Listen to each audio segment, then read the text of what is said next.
Hey everyone, it's the History Teacher. In this episode, we'll take a look at the Roman Empire. Octavian, who lived from 63 BC to AD 14, was named as Julius Caesar's heir, but he didn't have enough power to control the state. Octavian formed the second triumvirate in 43 BC along with Marc Antony and Lepidus.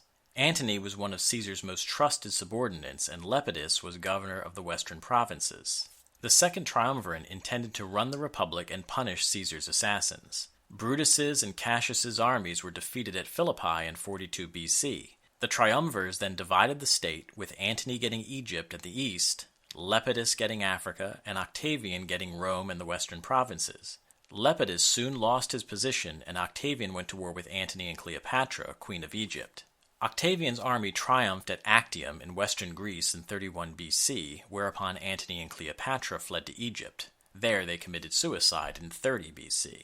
Octavian held absolute control while maintaining the appearance of the Roman Republic. When he offered to relinquish his power in 27 BC, the Senate gave him a vote of confidence and a new title, Augustus, which means Great One. Augustus ruled for 44 years until AD 14. He introduced many reforms, including new coinage, new tax collection, fire and police protection, and land for settlers in the provinces. The first 2 centuries of the empire were a time of peace and prosperity. The 4 emperors of the so-called Julian-Claudian dynasty followed Augustus. The line ended when Nero committed suicide in AD 68, causing a civil war. Vespasian triumphed in AD 69, beginning the Flavian dynasty. The Jews in Palestine revolted during his reign in AD 66. In AD 70, the Romans destroyed the Jewish temple and dispersed them. In AD 73, the Zealots, a group of Jewish fighters, committed suicide at Masada rather than surrender to the Romans.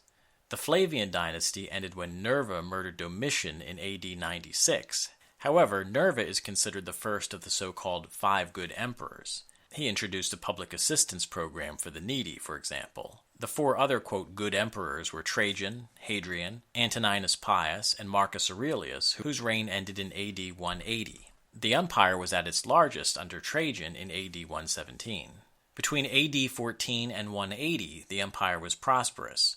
A road system was constructed throughout, which facilitated easier transportation of troops, trade, and travelers. Women gained new rights, and Hadrian forbade the execution of slaves who had been brutally treated during the Republic. Between 27 BC and AD 118, Rome's greatest cultural achievements occurred. The period between 27 BC and AD 14 is called the Augustan Age because that's when Emperor Augustus reigned. Virgil wrote the long epic poem called the Aeneid, an account of Rome's rise.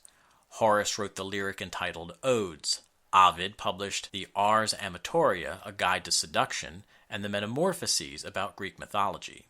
Livy wrote a narrative history of Rome based on earlier accounts. The Silver Age lasted from AD 14 to 180. Writings in this period were less optimistic. Seneca espoused Stoicism in his tragedies and satires. Another author, Juvenal, wrote satire. Plutarch's work, called Parallel Lives, portrayed Greek and Roman leaders, and Tacitus criticized the follies of his era in his histories.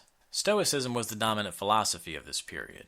Epictetus, a slave, and Emperor Marcus Aurelius were its chief proponents. In law, Rome made a lasting contribution. It distinguished 3 orders of law: civil law, which applied to Roman citizens; the law of the people, which merged Roman law with the laws of other peoples of the empire; and natural law, which was governed by reason. In science, Ptolemy, an Egyptian, and Galen worked in the provinces. Pliny the Elder's natural history was widely known in the Middle Ages. In architecture, the Colosseum and the Pantheon were constructed. The Romans developed the use of concrete as a building material. Mystery religions were popular, including the cult of Mithra, whose birthday was celebrated on December 25th, who had come to earth to save mankind from evil, and whose followers would receive eternal life. Marcus Aurelius's decision to name his son Commodus as his successor rather than the most talented governor provoked vicious infighting. Commodus was ultimately strangled. 3 emperors governed in the next 10 years. Civil war was nearly ongoing in the 3rd century. Between AD 235 and 284, 26 emperors governed, taxing the population heavily to pay for the empire's defense. These rulers are often referred to as barracks emperors because they were all soldiers who attained power by building support in a segment of the Roman army. The anxiety was reflected in the culture. Plotinus, who lived from AD 204 to 270, founded Neoplatonism, an alternative to rational philosophy. He argued that everything was an emanation from God, with matter as the final emanation.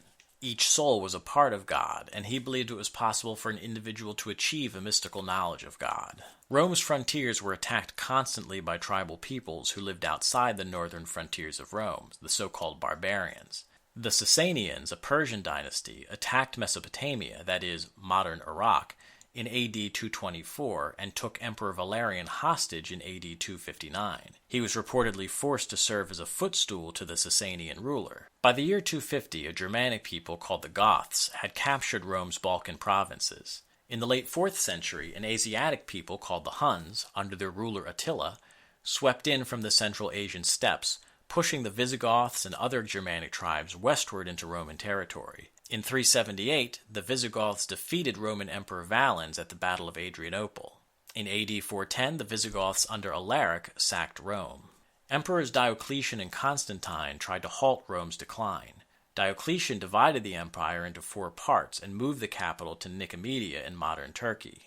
Constantine moved the capital to Constantinople in the year 330. For centuries, historians have contemplated why the Roman Empire fell. The most famous of these, Edward Gibbon, proposed in the 18th century that the rise of Christianity was an important factor in Rome's decline. Recent historians have argued that the most important question is not why Rome fell, but why it persisted for as long as it did. Alright, that's it for now. Thank you for watching. Till next time.